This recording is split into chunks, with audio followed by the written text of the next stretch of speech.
Yes, good evening, everybody. Good evening.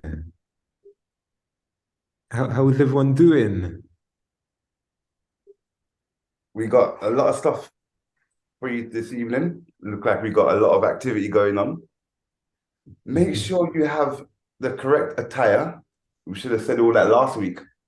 It seemed like you'll be all exercising, all going through these different movements and these different activities. If there are any clarity you want during that process there, you can just ask at any point. So Christos will, in a few moments, will be starting and going through some basic activities in strengthening the core, the whole structure itself, and going through the different muscles with clarity when we're working on the core area. Because it's about the awareness of the area you're contracting, which is really important. But sometimes in our mind, we'll be doing the activity or the contraction, but we don't know where to place our mind. And as a result, we just losing the effectiveness of the activity. And then myself, I'm just be going through some Tai Chi stuff, some Tai Chi movements that are, because really, ultimately, all of Tai Chi was using the core. There ain't no activity really that isn't using the core and the center. And if you're not using the core or the center in Tai Chi, you're not doing actually Tai Chi. You're doing maybe aerobics or you're doing some kind of dance movement because you can be free. So I'll be going through just a few, maybe about four exercises, because it's trying to get some clarity on the motion and the movement, on activating this core and this center, and then trying to apply that to our everyday activity. The core can be activated and utilized in four major activities. And we'll probably be talking about it, try to talk about it across the board. But let's say in sitting down, utilizing the core, from from sitting down, from lying down, from standing up, and then walking or during movement.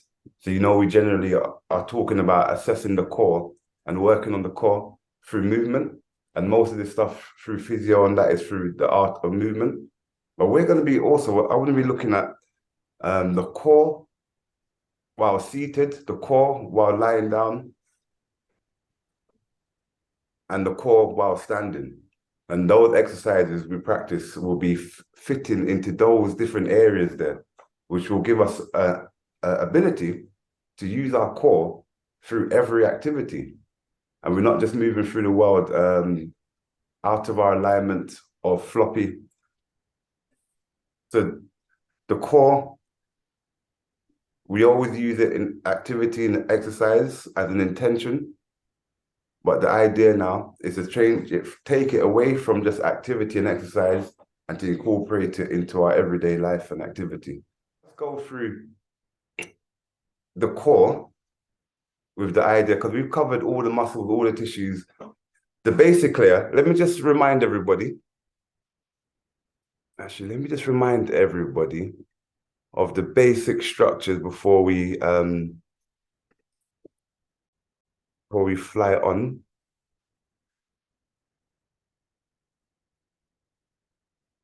Okay. So we've got the basic layers of the core that we're going to be working with. So when Christos comes in later on and does these physiotherapy type exercises, we'll be looking at these major areas here. So we're looking at iliopsoas and iliacus. Those are the muscles there, which are on the inside of the pelvis and also attaching to the lumbar spine, which is the first layer of the core. So whenever we do a hip flexion or we raise the leg up towards the body, we're activating the lower portion of this because it attaches to the femur. And when we are lowering our body, the upper part of our body. Then we're contracting the upper part of it. So this muscle sits in the middle, controlling upper and lower body. So it sits in the center, as well as it being a core muscle. And then we have on the second layer, the transverse abdominis muscle that you can see there on the left-hand side, which is the sheet that is underneath the rectus abdominis. So it's just above all our intestines, all our organs. Everything is really beneath this layer. This is like the final, if you're going from center outwards, this is like the first layer of muscle till you get to the outer layer, or the final layer of protection to the inner layers. And then you have your diaphragm on this layer, your bifidus, these muscles that are on your lumbar spine and your pelvic floor. So that's your second. And then you have your third layer, which we are well aware of, rectus abdominis. We have the obliques. We have the lumbar fascia. We have these muscles there on this superficial layer, and we call that superficial layer the third layer, or I call it the third layer. So those are the three layers that we're talking about. So at the moment, when we discuss what we're going to practice in the most basic of practice, when we're talking of being seated and having an upright posture. So everyone should be well up to date with this one there, but we're just going to review it just briefly as we're talking about the core. And we're utilizing the core through the four major postures. Remember, so we're dealing with seated, lying down, standing, and walking, or while moving. So activating our core while being seated, you allow your shoulders to drop down, but at the same time, you expand your chest. So if we do that from a side angle, we're like, if I don't expand my chest, then my shoulders roll forward. If I expand my chest, and I'm not talking about pushing it forward, we're just talking about expansion. And that expansion of the chest comes from the neck and the head being lined up. So first of all, you have to align the upper body. When you do that, like your lumbar spine naturally creates a curve in it. Yeah. So you can have the emphasis of making a curve in your lumbar spine, your lower back, which straightens up the body, but that can create too much tension in your lower back. Yeah, so we think about lengthening upwards by expanding the chest and emptying the neck while seated. So even if we're doing work on the computer, we'll be that way there. The second element is the ribs. When we are breathing, to feel that the ribs expand to the side. So as we're breathing, we're just feeling that expansion and that relaxation. The chest hair will do this, but this part will expand. Yeah? And the third part, what we've spoken about a lot, will be breathing from lower belly, from lower dantian. So as you're breathing from lower dantian, you're feeling your ribs expand and you're maintaining an upright posture. So in doing that breathing in your seated posture and position, with that awareness of your alignment of your body, this is the activation of your core while being seated. And then you can just deactivate it like this. So this is not, my core is not activated no more. I'm sitting like this. Yeah, and my core is no longer in no longer activated. I lengthen my spine, expand my chest, breathe from my belly, empty out my neck. And then now it's all about endurance more than anything else when it comes to now maintaining that alignment and that posture. So that is while being seated. While lying down, and lying down is not necessarily talking just lying down sleeping, vertical positions. So whether we're doing a plank or whether we're lying on our belly in the park or somewhere, or whether we're just grappling, or whether we're with our partner, any lying down vertical kind of posture, we're talking here, activation of the core. And it is the similar pattern. It's the similar expansion of the chest, breathing from the ribs, or allowing the ribs to expand and breathing into the lower belly. And it may not be fully appreciated when you have the awareness of these different points. So you're breathing from these different areas, ribs and belly, and you're maintaining alignment of your body while in your, let's say you're doing a plank posture. So you're in a plank and your bum's up, or so you're parallel, slightly raised bum, and then you're trying to squeeze your belly. That wouldn't be, for the sake of endurance, that wouldn't be the best way. The best way would be to, in your breathing, is to focus on the expansion, and as you're breathing out, to focus on a steady release of the belly. So you're actually controlling the belly coming in. And that's the same as sitting. When you're sitting and you're breathing out and you're actually controlling your core, you're controlling the rate at which the belly goes down in the breathe out phase. So it's not just a sudden collapse. And as time goes on, it's like you develop more control in the out phase, therefore controlling the rate at which it goes in. So this is, so lying down, similar awareness, depend upon the activity that really determines the pressure or the force, how much actual strength is required in holding that. And then we have our standing. And in our standing, we are, again, focusing on the same lengthening of the spine, the same breathing from the rib expansion, and the same focusing on lower dantian breathing. The only main difference is, because with all of these, you can incorporate the pelvic floor.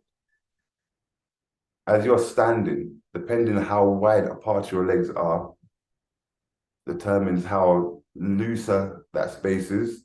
So therefore, there becomes a greater emphasis upon holding your pelvic floor. So in horse riding stance, or in a stance where you're standing, definitely when you enter into movement, the pelvic floor engagement is like the complete seal of the process.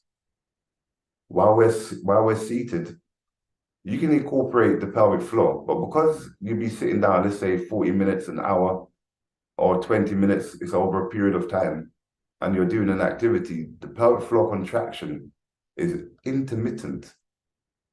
Yeah, so it's like every so often you're activating and awakening the area, the core itself, and then when the mind travels, then the mind travels into something else. All right, so we've covered the three basic aspects so far and getting into the movement. So we're going to do a bit of movement just to experience the moving of the core and being aware of this while doing the movement. All right, so what I'm going to do, I'm just going to show everybody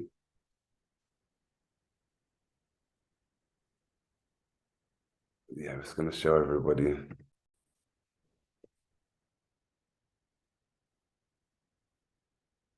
All right, so this is the first activity we're going to go through. Hopefully everyone can see this. I'm just going to turn the volume down. So I'm just going to talk through this. So this is an activity that we do a lot in Tai Chi, where we rotate from our center.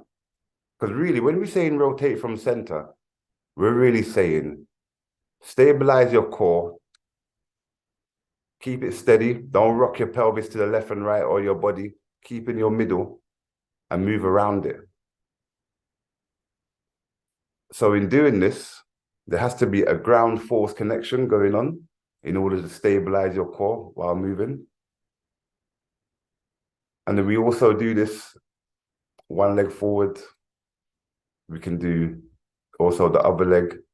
And then we can also do the movement where we are going across our body.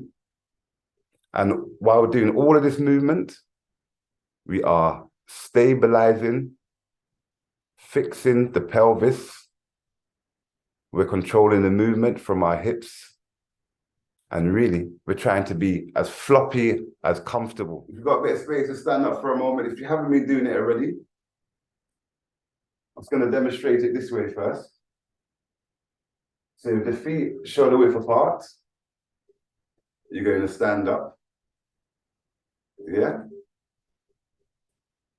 And then from there, like you turn, you raise your arm, you just make sure that your back arm elbow is down and your front arm elbow is down.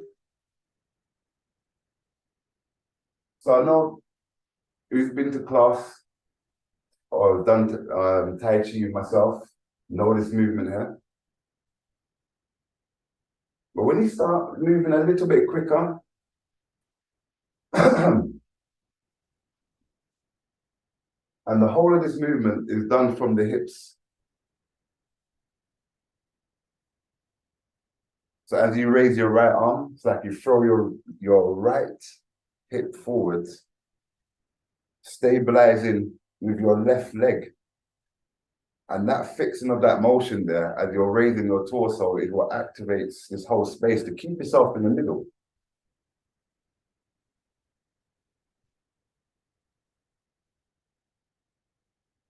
And then we do the movement to the side. The next stage, the next step to this movement, which we're going to try now. So if you've got that movement, and I'm sure everyone's done this movement before as well, if we do it moving, walking. So we do this one here where we step and we raise.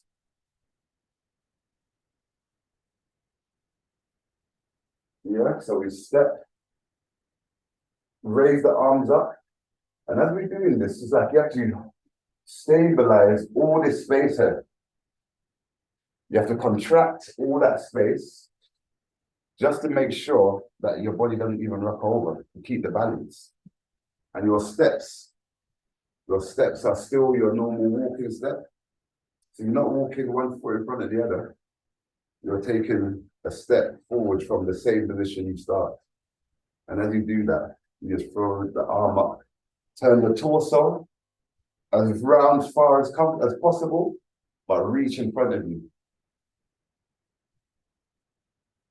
Yeah?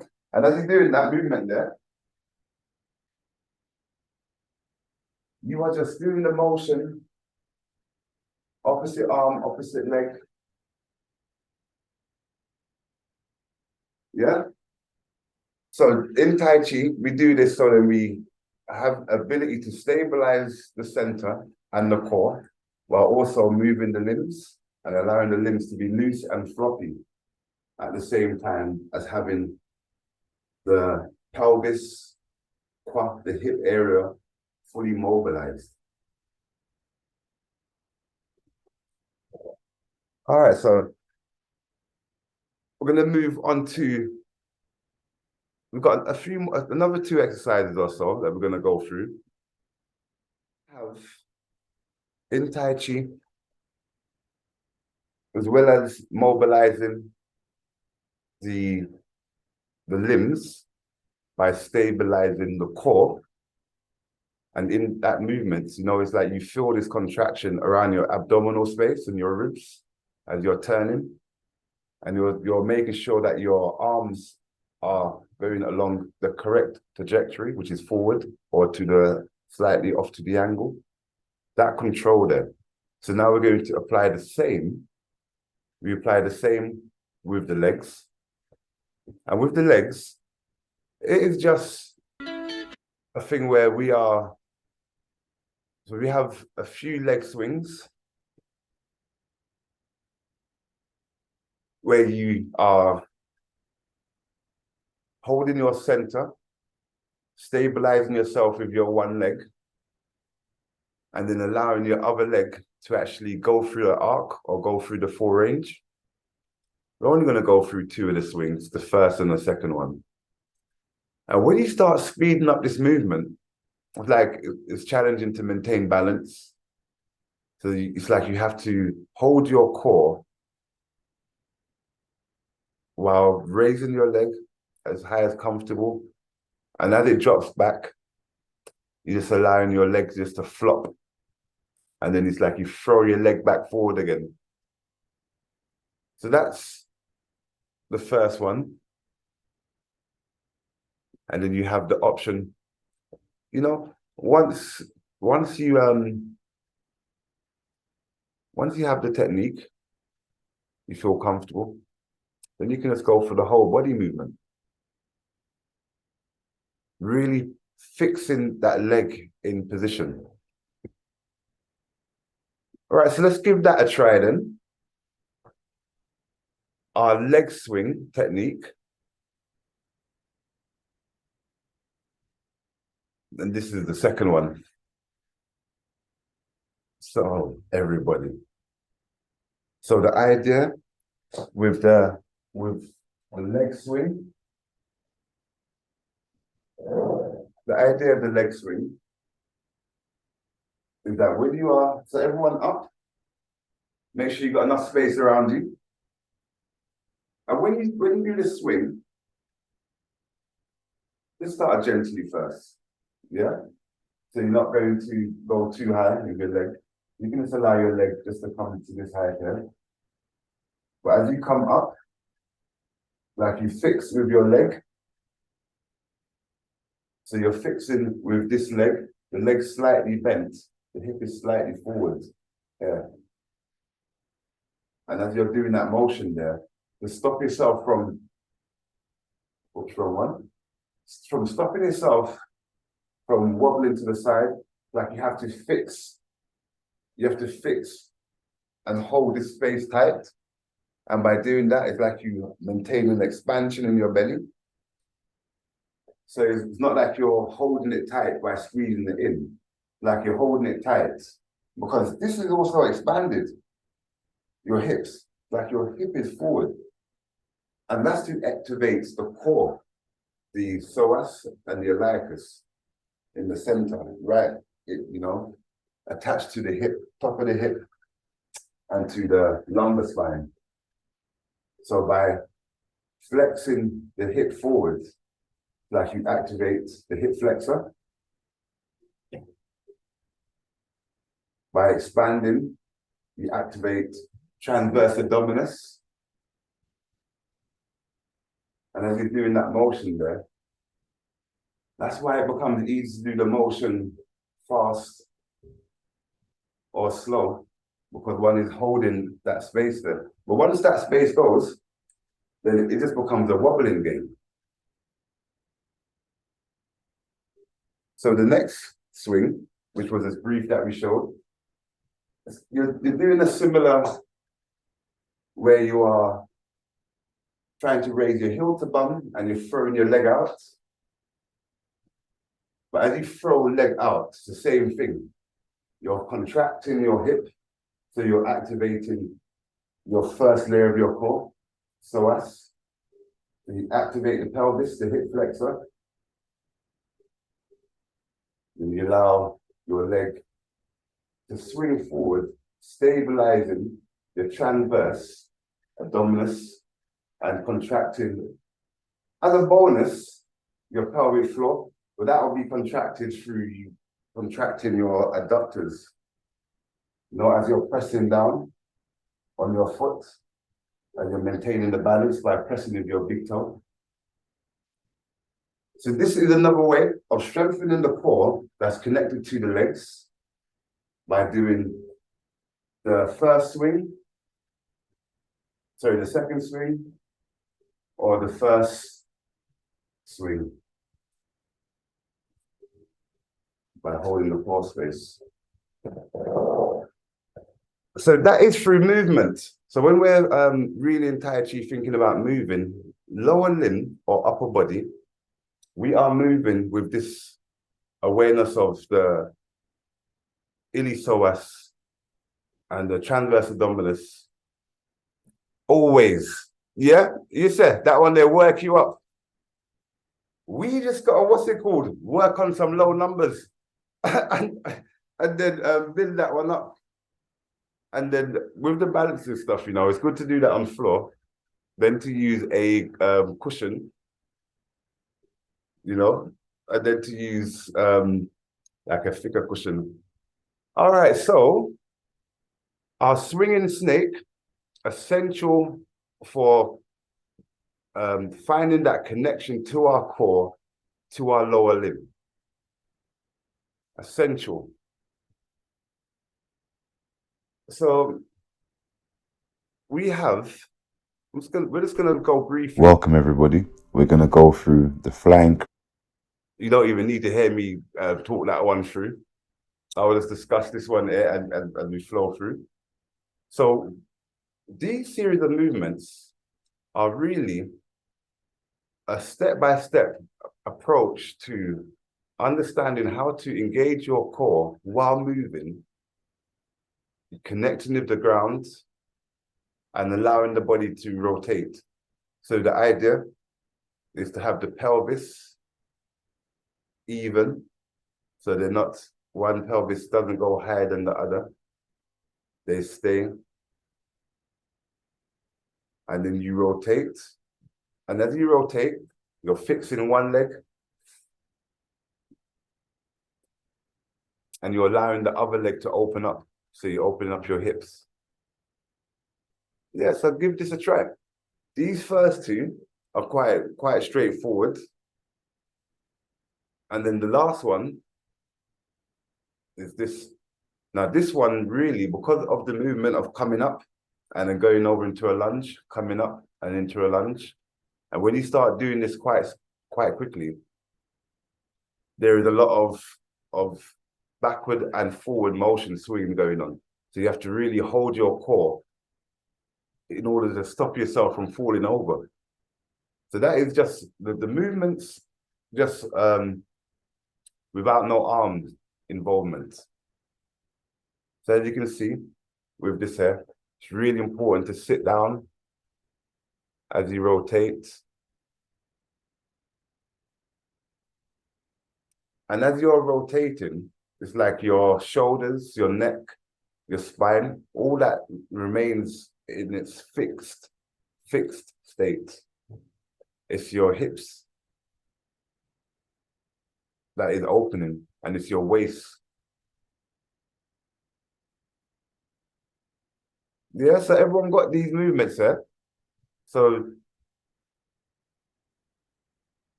the rotation is done from a fixed position. So we're not moving our feet off of the position. We're all going back to our original start point.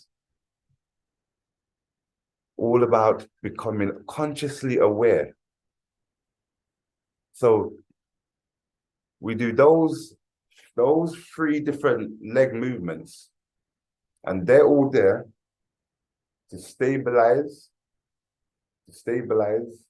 this first layer of the core, to activate it, and then to, again, allow the limbs to be loose around the core, so the tension isn't going through the whole body.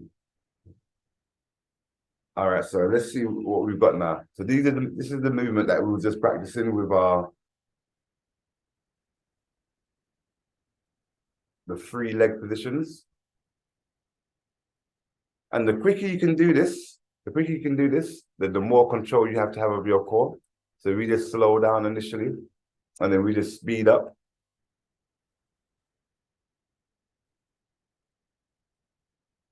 There are other movements within this. I'm just going to give an example before we do a little.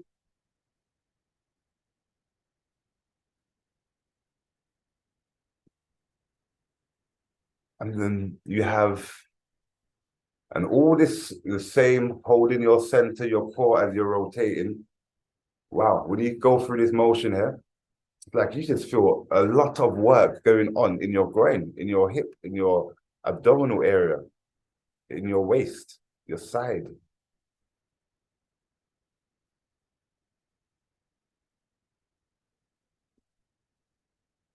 And finally, from this set of leg movements, the last movement, where we reach above our head, and we touch. So with this one here, it's like you do counter movement.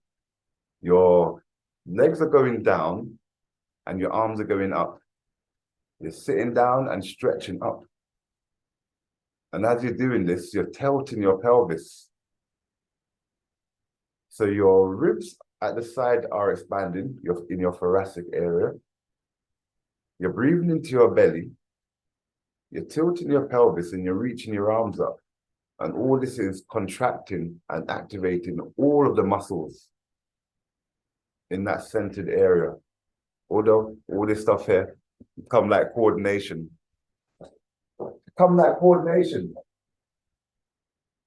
So as everybody has the leg movements, as let's say we're rotating, I should change the camera.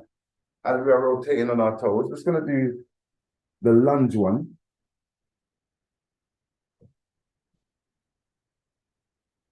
We're just gonna do the lunge. It's gonna do the lunge one. Yeah, so everyone join me on this one there. So from here, where we come forward, where we turn and touch and touch. With our feet, come back up.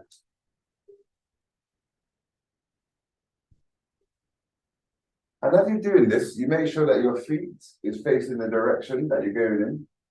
You stop yourself there, and you just allow your arms to continue the motion. And when you're doing that, it's just so easy just to wobble off to the left and to the right. Just a few more of those, where we are.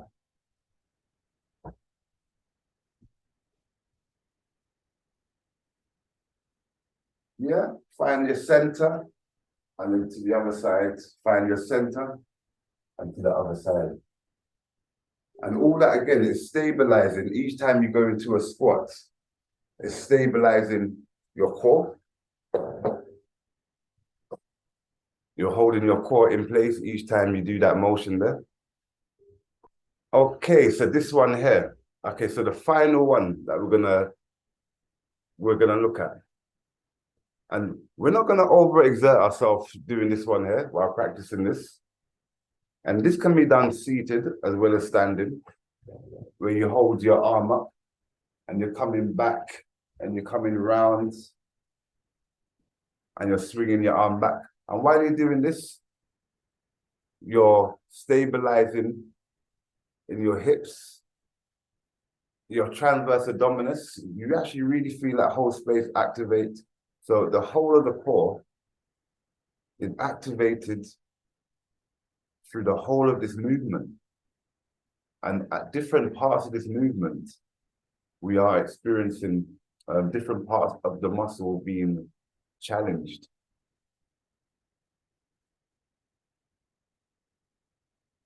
So we start, let's say, not too going too far back or stretching over too far to the left or right. And then after, let's say 4 or 5 times, then we do a little bit deeper. Yeah. And it's as you reach back, it's as you're reaching back, you just feel a real stretch and an opening. Again, we are contracting the pelvic floor. We are pressing down with our feet as our hips are doing the motion.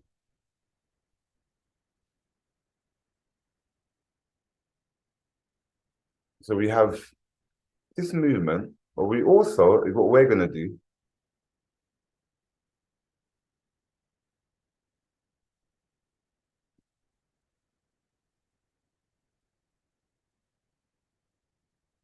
so we're going to do this one. Okay, here we go.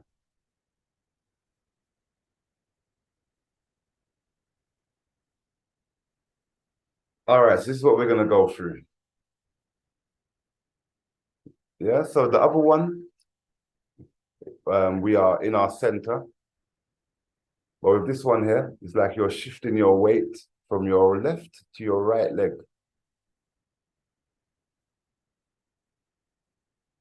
So you start all the way over to your right in this case, go over to your left, come down, then you stretch, and it's here, your body tilting. That allows you to maintain that which you're holding in your hand, if you have a ball.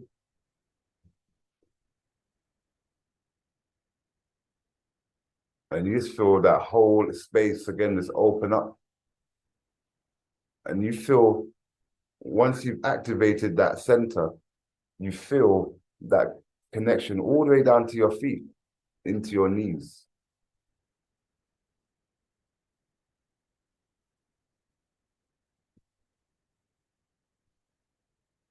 Right, so let's give this one a try, everybody. Okay. So just separate your legs.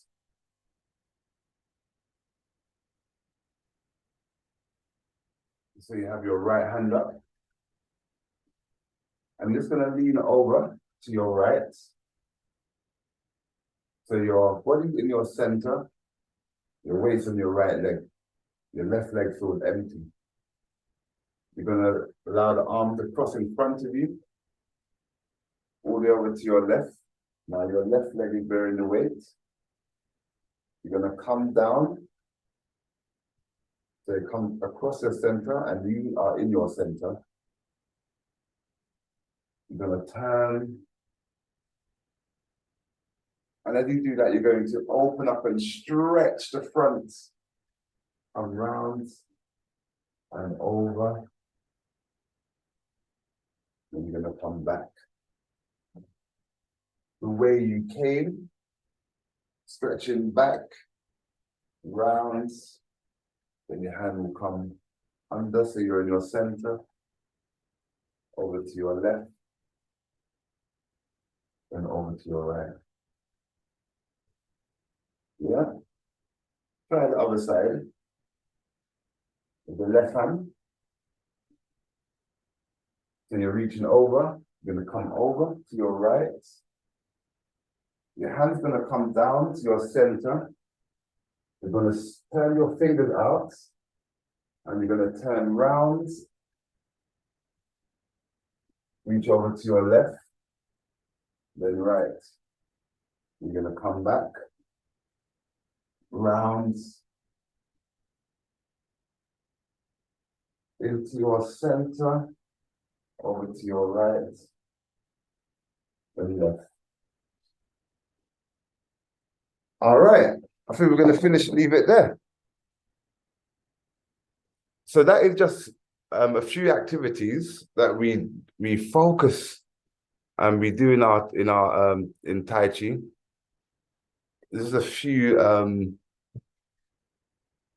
ways in which we emphasize the activation of the core. All right, so if there's any questions, you can ask any questions, or you could ask then anyway during the thing. We'll give we'll hand over to Christos in a few moments, so you can go through the core more specifically, because when we Tai Chi, we isolate when we isolate and deactivate to especially in pushing hands, but to allow energy to flow. When it comes to utilizing the core, we try to use that core as a whole unit, not as an isolated activity. And we only do that as a form of rehabilitation. So where we do pelvic floor activities and the planks, these are all forms what we use as rehabilitation because we are actually doing the core activity constantly. Yeah, so how did everyone find that, the Tai Chi aspect? All right. Yeah, so what we're going to do, I'm going to show you a range of core exercises. So what we're going to do, we're going to start off with the transverse abdominals, just build up awareness. Some of them might seem similar to when we've done the pelvic floor stuff, and then we're going to really progress it and make it a little bit more challenging, yeah? All right, so if you remember, just to initiate the first part of our core, the core of our core, we're just going to have a lie down on our back. And what we're going to do, we're going to bring the belly button as if we're sucking the belly button up, yeah? So that is as if we're breathing, sucking the belly button inwards and then upwards, yeah? So if we place our hands on either side of the belly button, you should get this movement going on where you're bringing the belly button inwards, and then upwards, yeah? So we're going to do that. We're going to count for 5. So breathing in, and then as we're breathing out, bringing it inwards, upwards, holding for 5, 4, 3, 2, and then 1, and then relaxing again, breathing inwards, and then outwards, sucking the belly button inwards and upwards, 4, 3, 2, and then 1, and then we're just going to do that one more time, breathing in, and then breathing outwards, sucking the belly button inwards and then upwards for good 3, 2, and then 1. Okay, so another thing we want to be aware of is the multifidus muscle. So with the multifidus muscle, they go along both sides of the spine. So if the spine's in the middle, they go along both sides of the spine and just help with the stability of the spine. So to be aware of that one, whilst we're doing the first part, we're going to place our hand just below our back, and we're just going to push into our lower back into our hands, yeah? So still bringing the belly button inwards and upwards, so breathing in, and then breathing out, belly button inwards and upwards, and then squeezing, holding, 2, 3, 4, and 5, yeah? And you can incorporate the pelvic floor movements into these activities, yeah? So again, breathing in, and then again, breathing out. Belly button inwards and upwards, pushing down, squeezing our hands, 4, 3, 2, and 1, and relaxing. Okay, so what we're going to do now, we're going to incorporate another layer on top of this. So we're going to do bridging exercises. So bridging is basically we're going to lift our bottom up. We don't want to do half bridges. If you struggle to do a full bridge, you can do a half bridge, but ideally you want to come all the way up, yeah? So again, we're going to incorporate all the different layers. So we're going to bring the belly button inwards, upwards, pushing down. We're going to maintain that contraction to protect the spine, and then we're going to move up. So again, breathing in and breathing out. Belly button inwards, upwards, and then pushing down nice and gently, maintaining that contraction, and then lifting up. Yeah, holding 1, 2, 3, 4, and then 5, and then coming down. Again, belly button inwards and then upwards, pushing down, maintaining that contraction, coming up, holding 5, 4, 3, 2, and then 1. So this time we're going to challenge ourselves now because 5 seconds is not going to be enough. So we want to challenge ourselves for about 20, 30 seconds. I haven't got a stopwatch to hand, so we're just going to guesstimate it. And for those of you who can continue and stay on for up to about 30 seconds or so, please do. Yeah? So again, belly button inwards and upwards as we're breathing out. We're breathing in and then breathing out, belly button inwards, upwards, and then squeezing, coming up, and then we're just going to hold that, yeah? So holding, 6, 7, 8, 9, and 10, 11, 12, 13, 14, 15, 16, 17, good, 18, 19, 20, 21, 22, 23, 24, good, 25, 26, 27, 28, 29, 30, 31, 32, 33, 34, 35, 36, 37, 38, 39, 40. And then we could go on, might as well go into a minute. I think that must be 45, 46, 47, 48, 49, 50, 51, 52, 53, 54, 55, 56, 57, 58, 59, and 60. And then coming down slowly. Don't just drop down, you want to come down slowly. All right, how is everyone feeling there?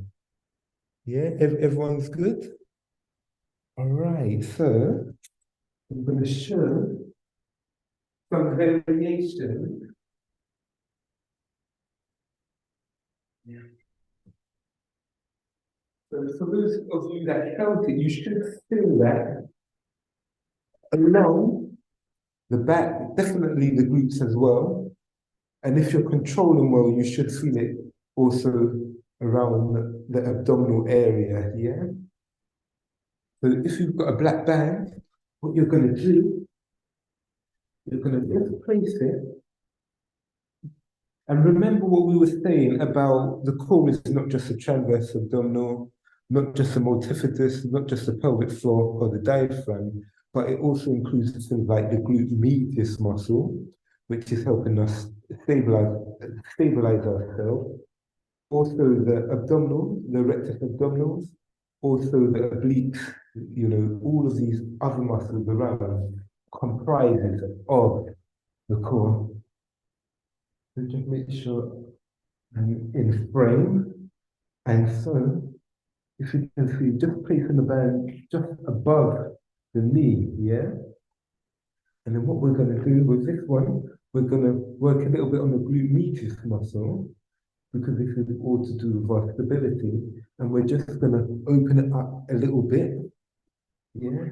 So open it up a little bit as we're coming up, and then just hold. So if you haven't got a band yet, please do grab one. If you haven't got one, then that's fine. You can maybe just open the legs a little bit, but still maintain the same principle of squeezing, bringing the belly button then upwards gently and getting a good contraction on the multifidus.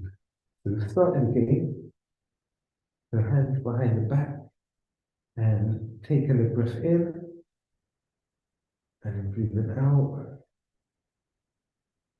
belly button inwards and upwards, maintaining the contraction there, which will rotate the pelvis posteriorly, maintaining that, holding that, coming up, and then going against the resistance of the band, and then holding about, we're just going to do about 10 seconds, 9, 8, 7, 6, 5, 6, 4, 3, and then 2, and then 1. If you want to be a little bit more adventurous, you can add some resistance just to hold yourself down and then do the same. But then that will be going into more glute work. Okay, so we've worked a bit on the back of the core. What we're going to do now, we're going to focus a little bit on the front, yeah? So with the front, nice one to work on is, in fact, we touched on a little bit. I think even last time when we was doing the pelvic floor, I wish we place the ball between our legs, and then we breathe in, and then as we were breathing out, we contracted the pelvic floor, and then we were squeezing here to work on the adductors, which is the inside of our legs, which goes to the pelvis, which comprises part of our core. Now, what we're going to do to take it a step further and work on the core a little bit more, we're going to do this same exercise in that position. Yeah, so it's hip and knee at 90. Yeah, and you should feel the hip flexors working.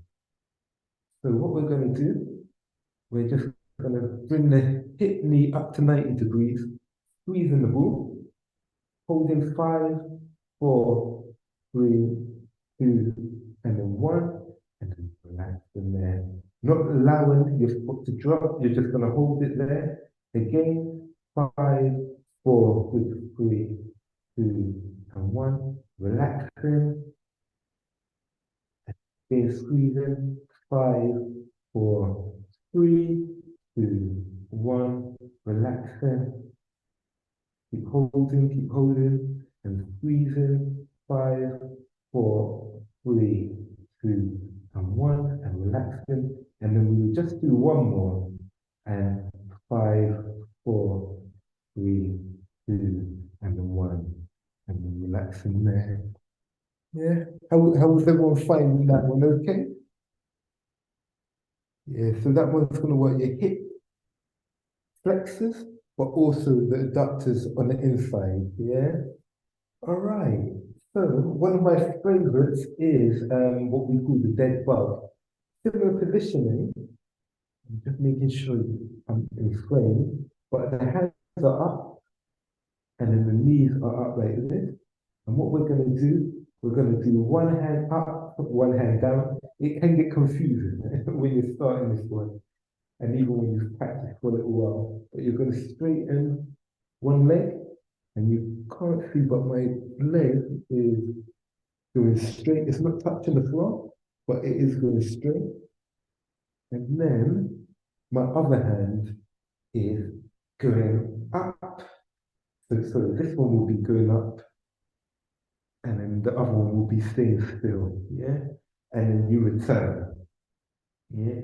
So opposite side, so if your right leg is going down, you want your left hand to go down as well. And then if you can't see my hand, I just show you how that's extended. So the hand will be extending like that. It's not resting, but it is stretching up like that, yeah? Myself back in range. And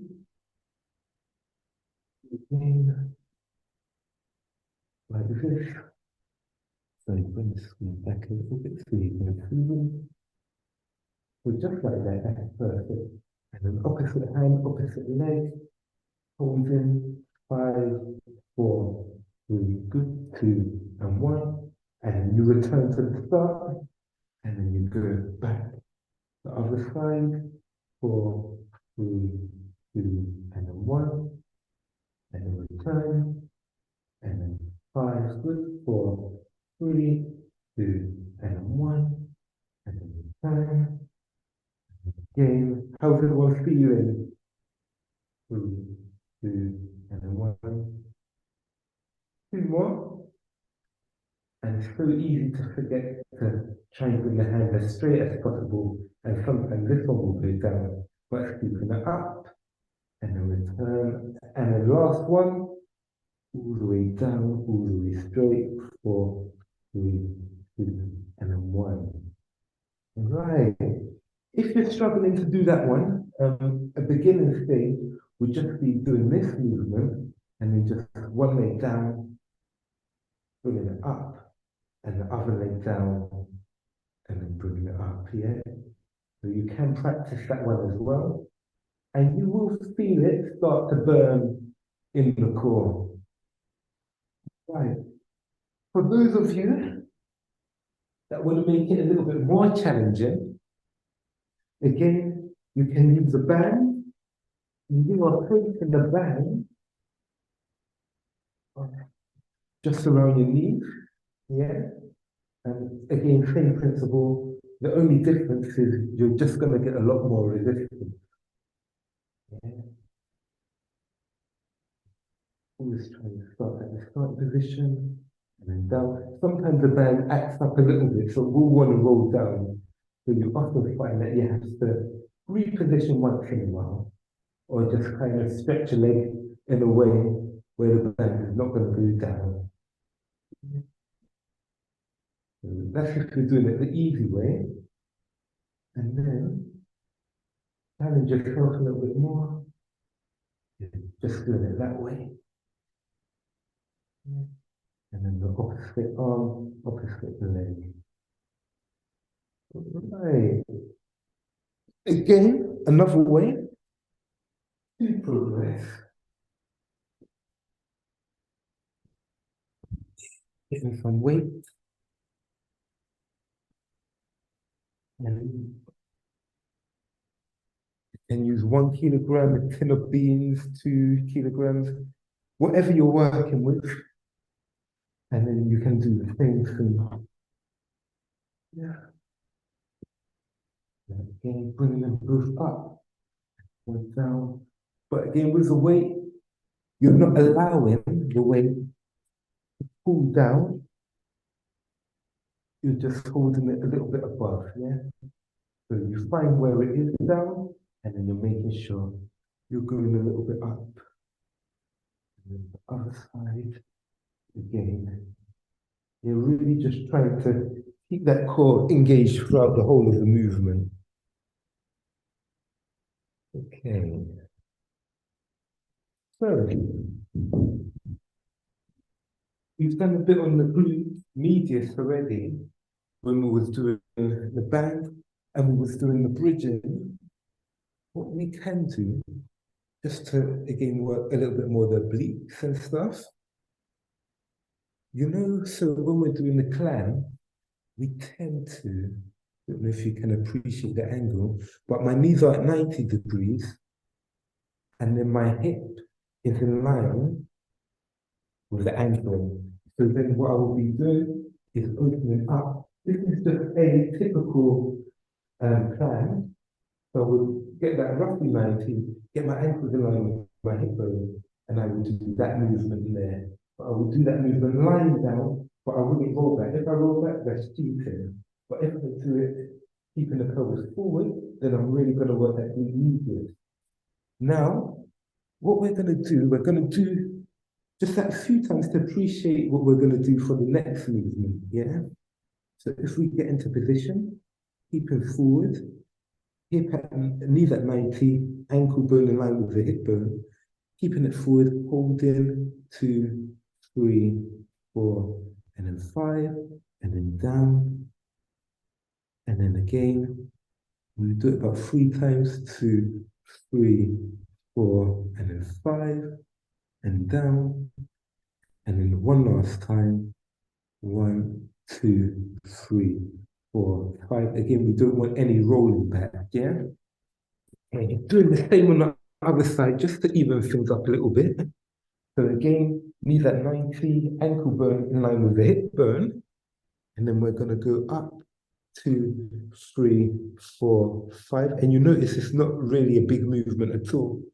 And it's not a big movement because the movement is not big itself. So it's a small movement. It's only big when we cheat a little bit and open up things too much. So 1, 2, good, 3, 4, and 5, and then down. And then we'll do one more. And then 1, 2, good, 3, 4, and then 5. And if you can try and really extend it as much as you can without rolling back, even better.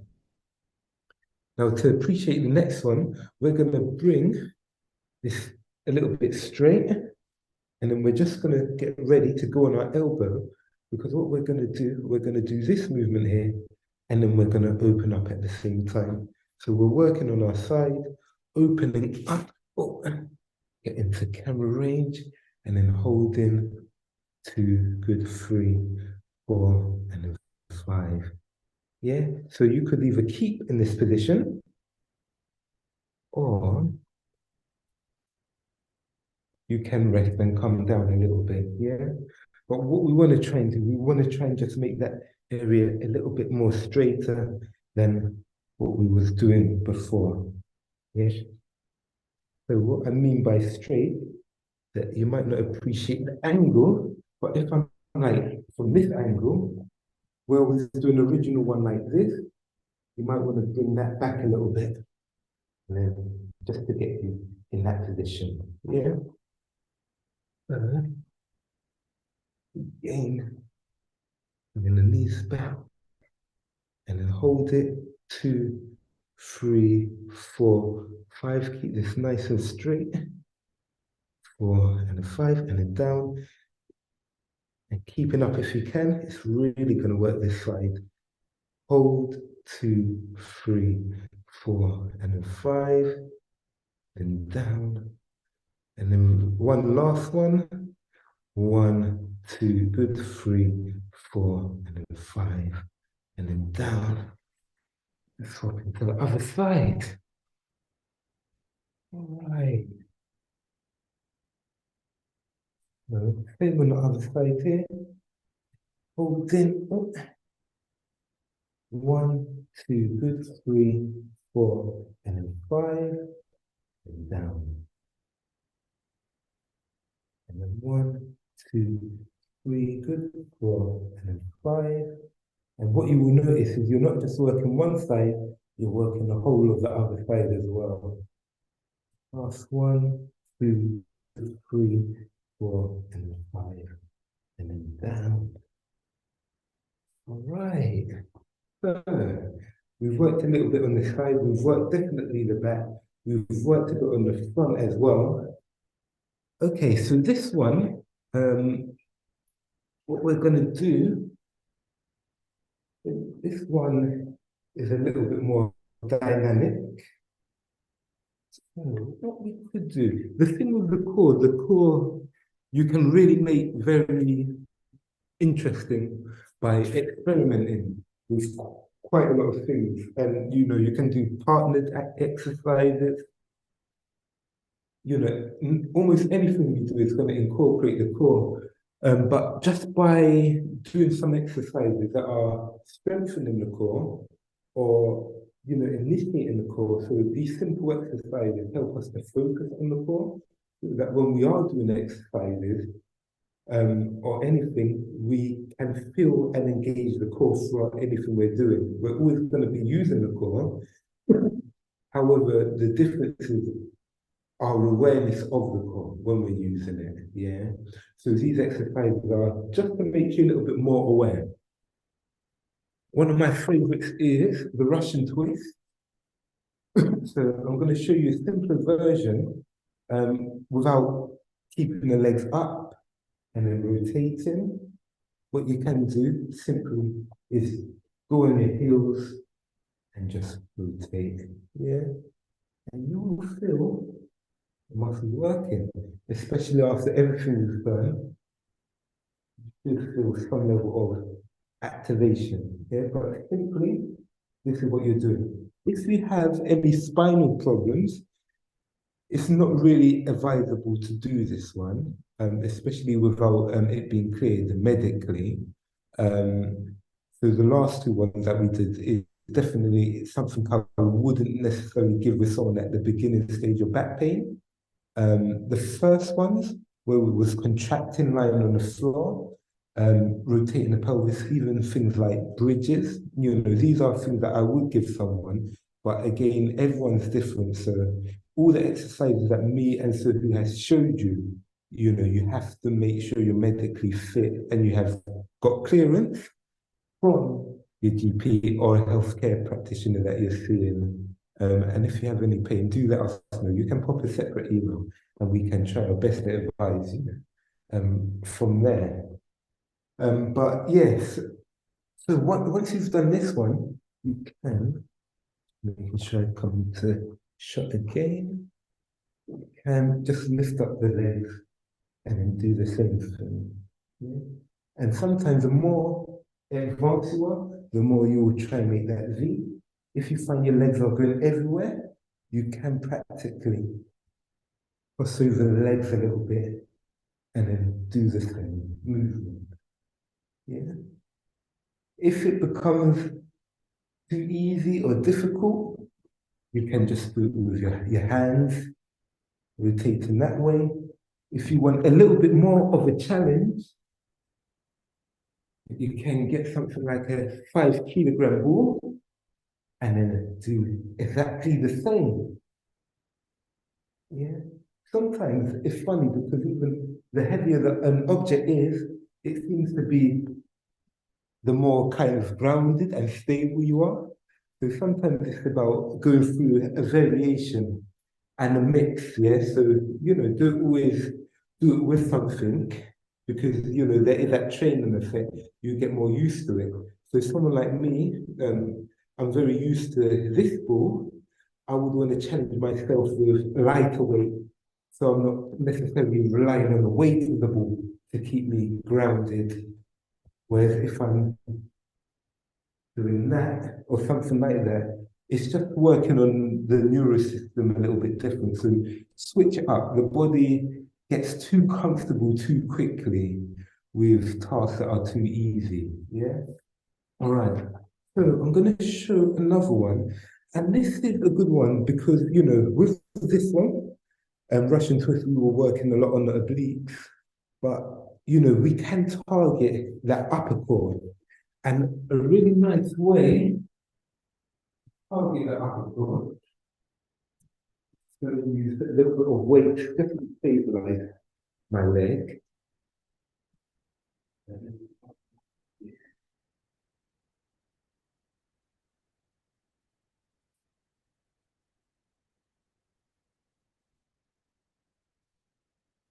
If you have,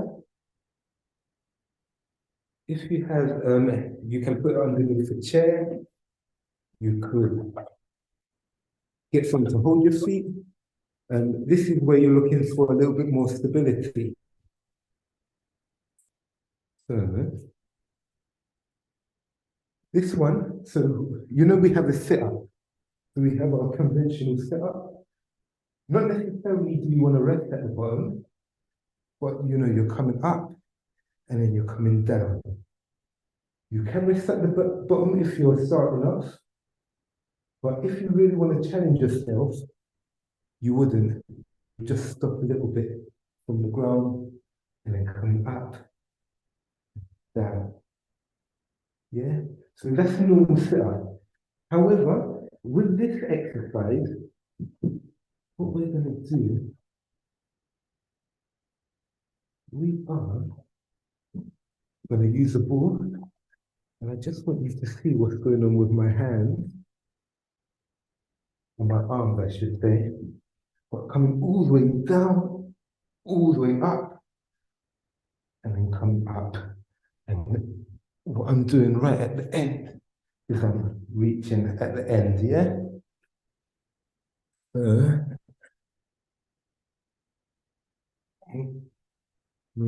All the way back, and then lifting up, coming all the way back, and then lifting up. That's just going to work your upper core a little bit better, yeah? Now, if you want to challenge yourself again, coming back, not resting all the way back, and then coming up. Yeah. And then again, coming back, not resting all the way up, back, and then coming up. Oh gosh, yeah. It does feel talking at the same time. That seems like a workout on its own. But if you want to work out even more, talk to someone at the same time. No, not really. I wouldn't advise that. But it just shows that how much we use our core for everything. Yeah. So if you want to get really experimental, you can just go down and then bring it at a different angle, and then coming up, and then going down at a different angle, and then coming up, and then varying it, coming straight back, and then coming up. Yeah. So these are more dynamic ones, and I'm just getting everyone to appreciate the different levels. But again, it's just really being aware of the core. Because when we're aware of the core, no matter what we do, we're going to be utilizing the core. And when we're able to contract better, let's say even just a squat, it is, much easier. I must say though, I was doing Tai Chi over the weekend with Sahu and getting this belly breathing going. And I think it's actually helped me talk at the same time as doing these exercises. So yeah, Tai Chi and just general breathing exercises, when you're practicing it on a regular basis, it is really going to help what's going on in here as well. So yeah, do try and experience it for yourself and tap into some of Tai Chi, so who's online Tai Chi classes, because I'm sure he goes through some of that stuff there as well, but better in the physical. So the next one, and who have we got in the participants? Let's see, is Jamie there? This is a challenge to Jamie and some of the others, other higher level balanced people in the building. Oh, okay, yeah, Jamie is there. And who else? Okay, we've got a few people. Yeah, all right then. What I'm gonna do, I'm gonna challenge some of you now for the higher level core ones. Uh, So, now these exercises here, these are six-pack building ones, yeah? All of them are, but if you do these ones, you definitely have a six-pack. There's no doubt about that one.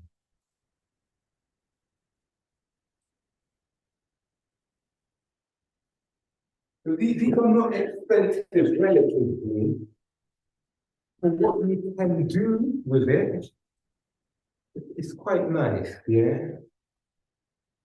But if you've got decent upper limb strength, what you can do, get yourself some of these, and you're just simply holding your body up, and just doing these movements here. Okay? You may want to do 10. If you can do 20, even better.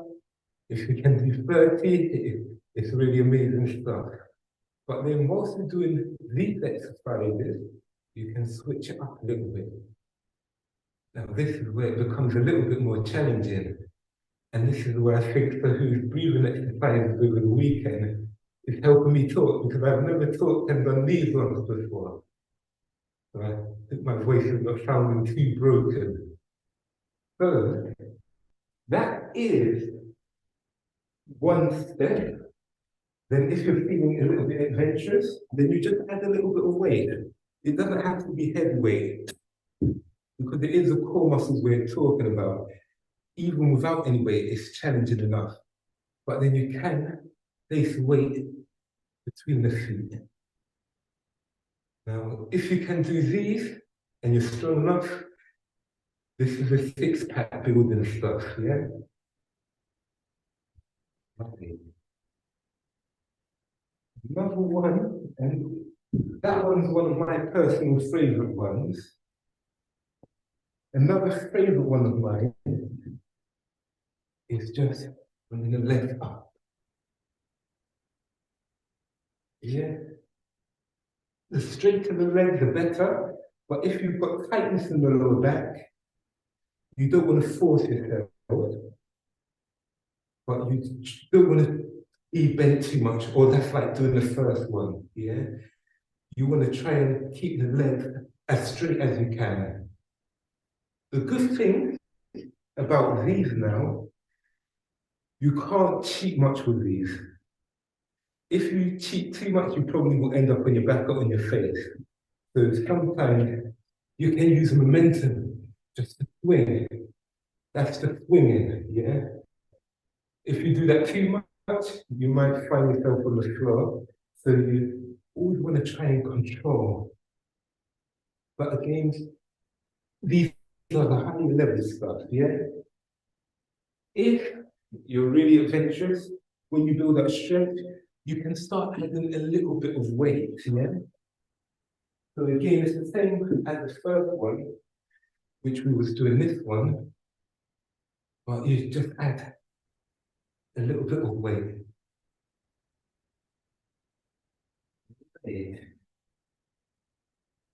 So, let's see. So yeah, they're generally, a range of core exercises.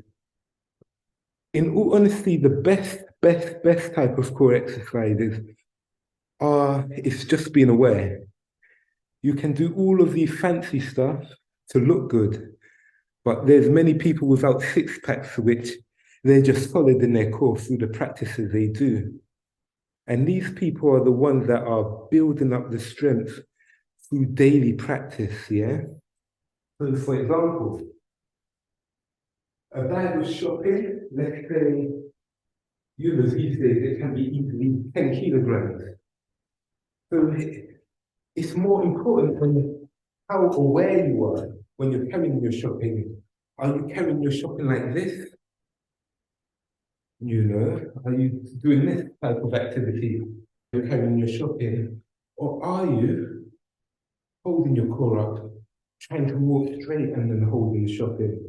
If you're doing that from, I don't know, Brixton to Stockwell or somewhere like that, and you're maintaining that good posture, carrying the shopping, you might switch hands, that's fine. But the switching hands will mean that you're also working on the other side. So you want to do that. But you don't want to be collapsing, you want to be up. And you want to try and walk up, yeah? None of these bad postures getting lazy, because it's in the laziness that produces the problems. We want to be nice and upright, carrying the shoulders up. If we have to widen our base of support just to make it even, that's very important. Again, for example, let's say we are going up the stairs. How are we going up the stairs? Most of the time when I see people going up the stairs, oh, this is going up. This is happening. You've got that internal rotation, and you've got the knees coming in, and then we're climbing up the stairs with all these postures. But how about incorporating that VMO muscle, that adductors, and trying to keep straight, keep that core strong, and then trying to keep the knee as straight as we can, rather than all these lazy movements, yeah? So, we want to think of that. We want to think of just alignment from one step to the next, keeping that nice and straight, focusing on all that good alignment, all that good anatomy. I don't know if you saw that one properly, but I think you get the picture. Again, what other things? Oh yeah, so sitting down. Again, when we're sitting down, how are we sitting?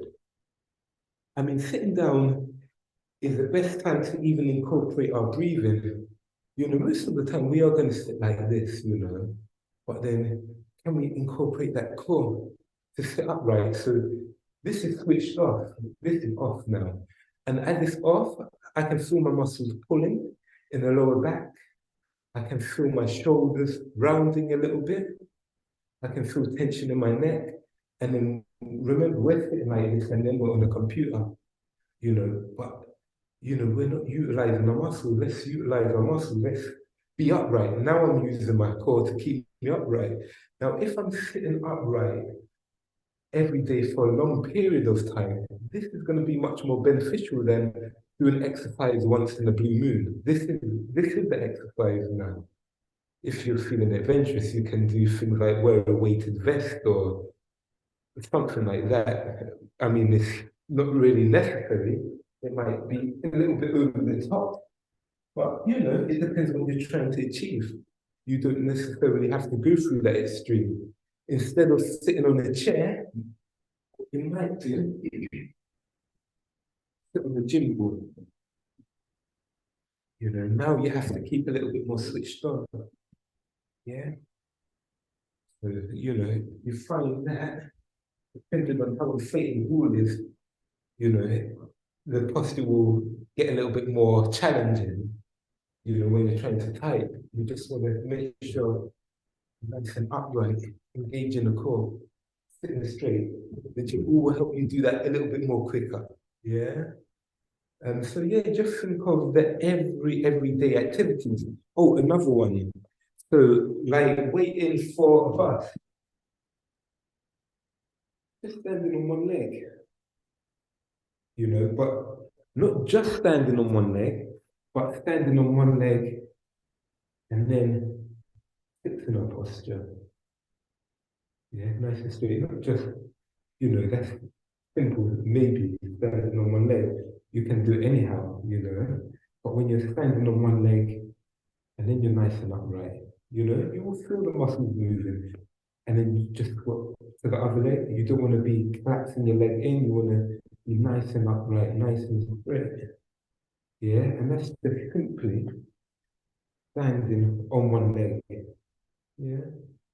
You can challenge yourself if you're standing on one leg, pointing the toes. I know this is balance training, but without a good core, you won't be able to maintain your balance. So all balance training is core training. And then what you can do there, just make like circles. Yeah. And just standing and just doing that. I wouldn't advise it just for health and safety reasons, but I mean, what I used to like doing on the train, I used to like standing on the train and just not holding on. Again, I wouldn't advise it. You have to assess your own level of balance, and I would often adopt a wider base of support, definitely, and then just try and keep nice and strong in my core and in my center. Yeah, things like that. Swimming, swimming is one of the best things to do for the core. I'm not the best swimmer myself, but every time, I do make my best attempts, it's a lot of core work. So even just by swimming, and the video of the man I showed you last time, when he went in the pool, he had no arms and legs, but he was swimming. And it just proves that swimming is really essentially done through the core and then driving through our limbs. So yeah, so just be mindful of time. But yeah, that is practically it. Yeah, with the core, the idea is to one, make it functional. Start off small, just be aware of the core at all times. Make it functional, train where you can, don't neglect it. And yeah, basically have fun with it because the core can be very fun. There's no limitations. You can really make up stuff with the core. And again, things like Tai Chi, you're always going to be using your core in all the activities. There's not a Tai Chi activity that I've done where I haven't utilized the core. Yeah, so partake in that. All right. Oh, brilliant, Christos. That was a lovely arraignment of different activities and exercises there that you took us through. You know what I mean? If you can incorporate that stuff there every so often, even if it's once a week or once every other week. Mm. Just integrating it into your routine. Because in class, we do that once a month. So we just do that stuff there. Yeah, beginning of the month. And we hopefully leave it for students to do for the rest of the month. We leave it in your hands. We have to take active responsibility. But as Christos Mm. said, it's just in Tai Chi, the core is in every movement, it's in every activity. Yeah, yeah. I mean, even like just training with you over the weekend, like the breathing stuff, it's so easy to implement in everyday life. You know, so when I'm driving to work, it's the breathing. When the stress goes high from other type of work that I do, then it goes back to the breathing. And yeah, I've definitely noticed. I mean, I definitely even feel a difference between talking and doing the exercises. I didn't feel like I was catching my breath.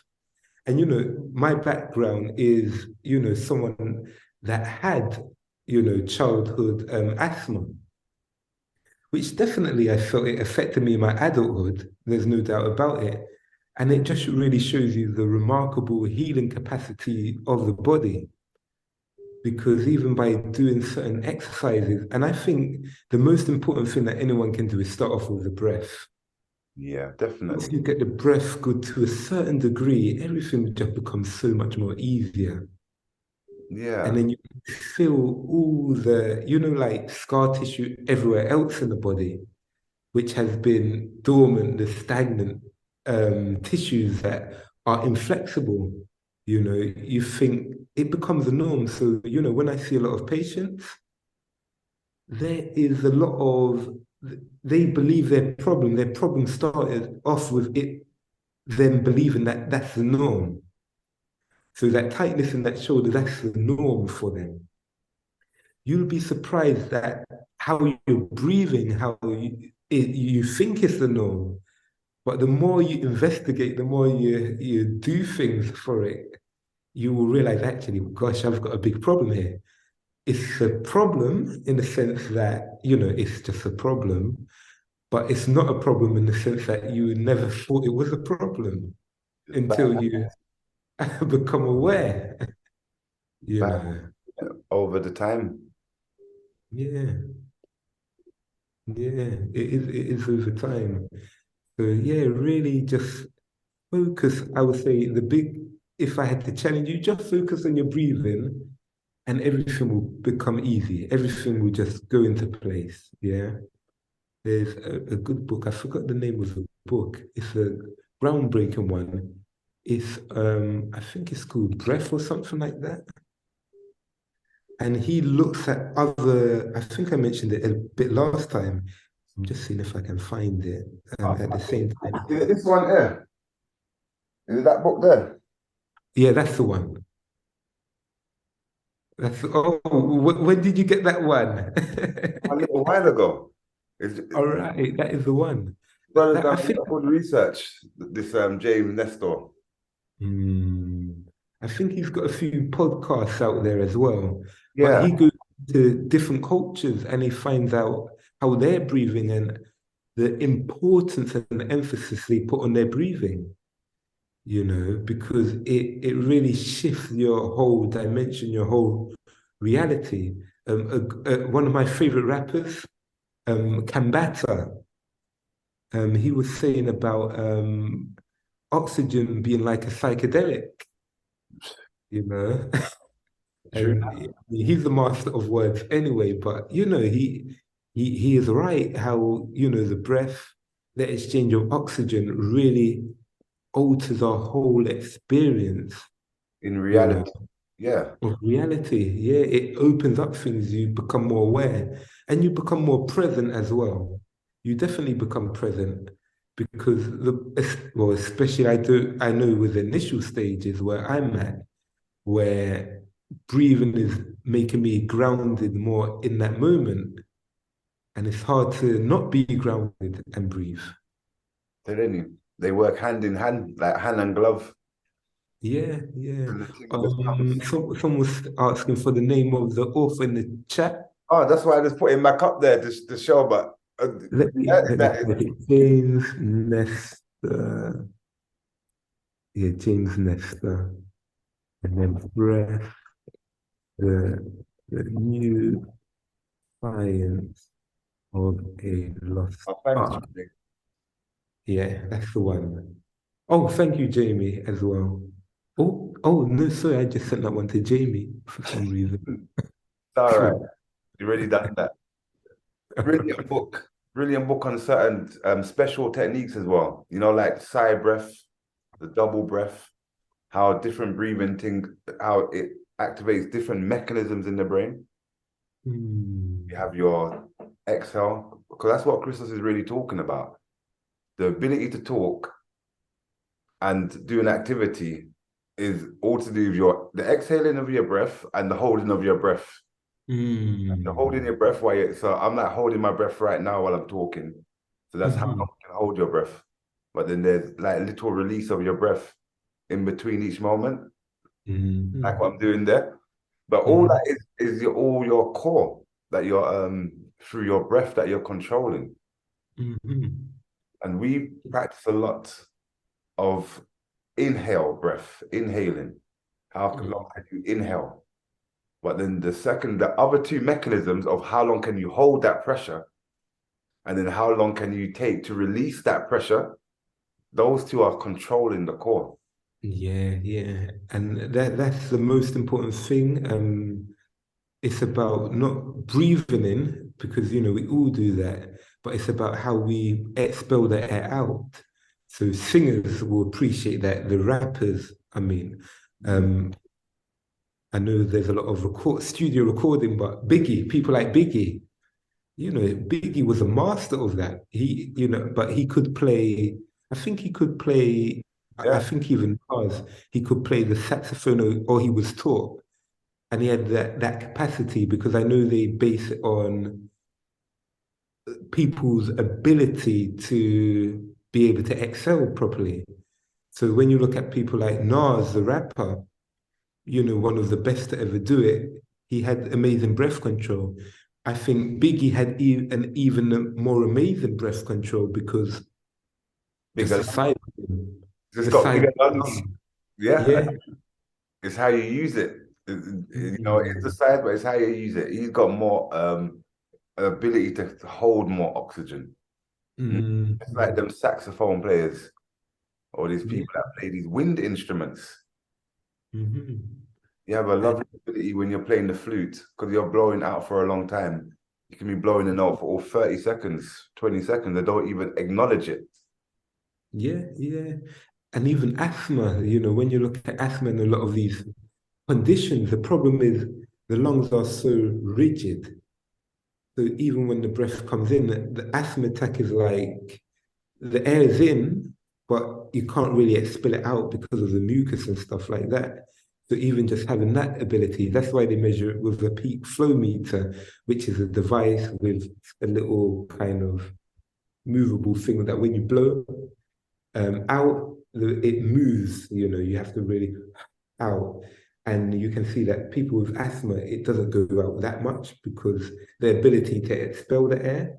But people with really good lung capacity and that expiration, it will go much further. And, when people have an asthma attacks, they feel like their chest is already full. They can't blow the air out.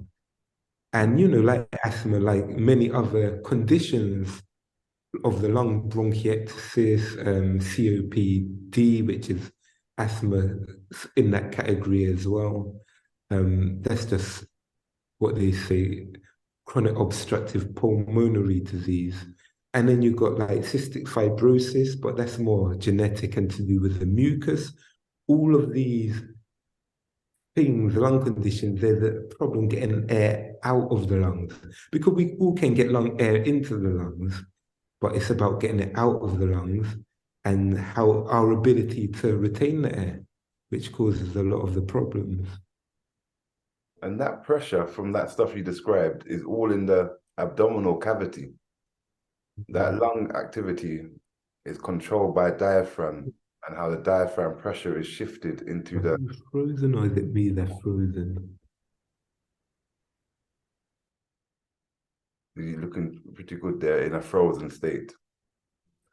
It's all about the core. So as you're breathing and all those lung conditions that Christos just mentioned there, it's all connected to shifting that pressure, maintaining that pressure. And the more pressure you can contain in your belly, the greater you can shift the diaphragm and the greater the lungs can open up and relax as well. All of that's connected. Well, it seemed like we've truly come to an end.